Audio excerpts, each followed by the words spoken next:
Ini semua teman-teman hanya karena kasus kekufuran saja, malas beribadah, tidak mau jadi orang baik. Hanya itu sederhananya. Lalu kenapa teman-teman? Apapun was-was syaitan yang mengatakan orang beriman itu susah, itu bohong semuanya. Demi Allah orang beriman itu bahagia, tenang, bisa mendapatkan semua dunia. Allah janjikan, tidak mungkin salah. Kita melihat orang-orang yang tinggal di Timur Tengah, Allah berikan kekayaan. Banyak orang di Indonesia juga, orang di Asia Tenggara yang memang beriman sama Allah banyak. Saya berjalan dengan orang-orang yang pergi umroh, pergi haji, banyak orang mampu.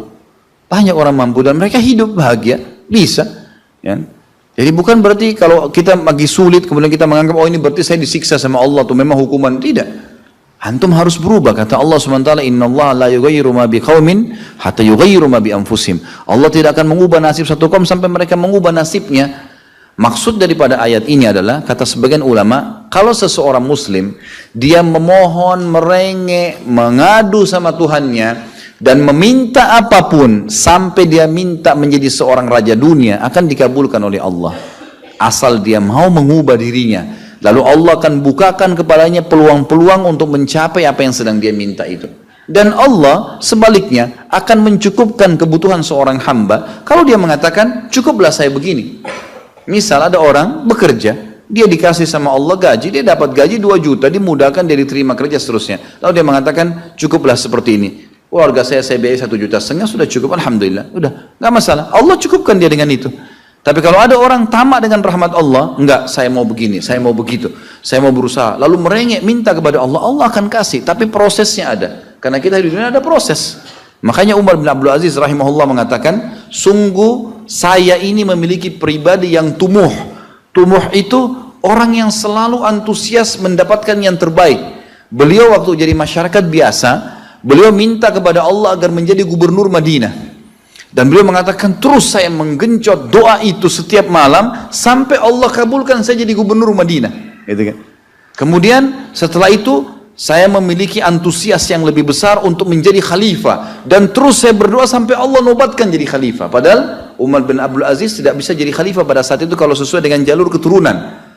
Semestinya ada orang lain. Dia memang keturunan Bani Umayyah, tapi bukan dia semestinya pada saat itu menggantikan khalifah. Tapi subhanallah sebelum meninggal khalifah sebelumnya menulis surat bahwasanya yang datang setelah saya adalah Umar bin Abdul Aziz, padahal bukan dia. Makanya setelah Umar bin Abdul Aziz meninggal kembali kepada keturunan raja yang pertama. Tapi Allah selipkan dia menjadi khalifah di situ. Dan dia mengatakan saya mendapatkan semua apa yang saya inginkan dengan tumuh saya, dengan antusias saya yang besar, dan saya mohon kepada Tuhan saya sampai Allah kasih. Jadi Allah kasih teman-teman sekalian. Tapi bagaimana kedekatan antum kepada Allah subhanahu wa ta'ala? Bagaimana kita merengeknya dengan Allah? Bagaimana kita memohonnya dengan Allah? Tidak ada yang mustahil. Coba terus minta sampai Allah kasih. Karena setiap seseorang hamba mengucapkan Rabbana atau Allahumma, atau kita mengatakan dalam maksudnya ya Allah, wahai Tuhanku. Begitu kita mulai memohon, itu sudah ada garis startnya ucapan kita. Ada garis finishnya.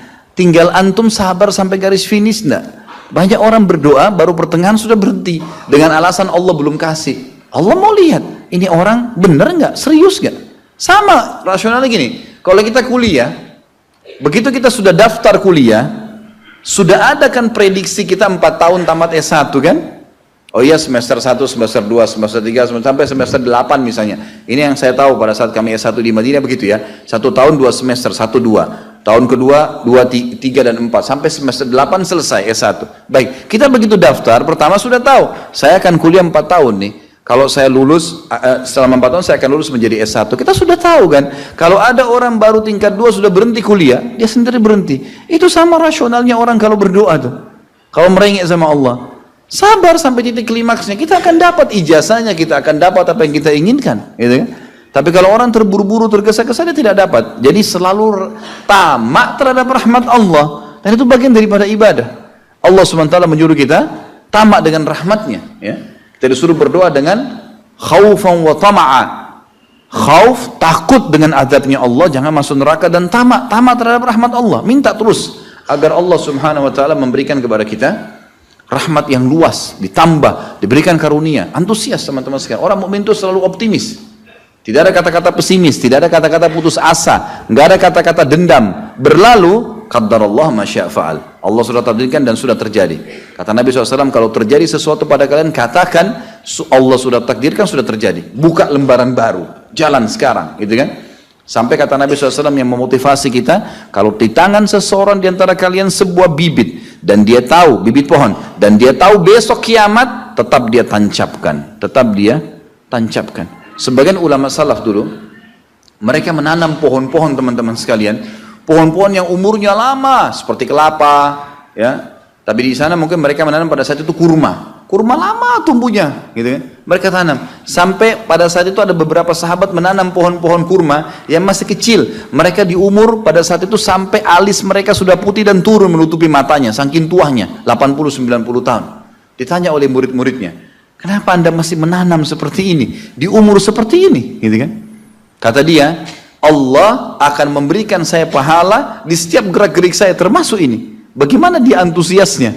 Artinya ada hadis Nabi yang mengatakan tidak ada seseorang yang menanamkan sebuah pohon kecuali kemudian ada burung yang hinggap di situ, atau manusia ya yang hinggap bernaung, atau mungkin hewan-hewan, ulat atau apa saja yang memakan daunnya atau buahnya, kecuali jadi pahala buat dia.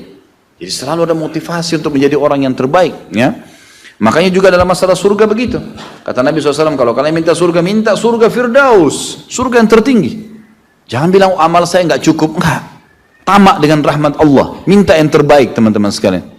Kita tidak akan berubah kecuali Allah tidak akan berubah kecuali kita berubah dulu. Kita yang mengubah menjadi lebih baik. Ya, ini poin yang harus digarisbawahi. Ini sebuah kaidah hidup, ya. Sehingga kita harus selalu optimis, dan begitulah keadaan orang-orang beriman. Allahu a'lam.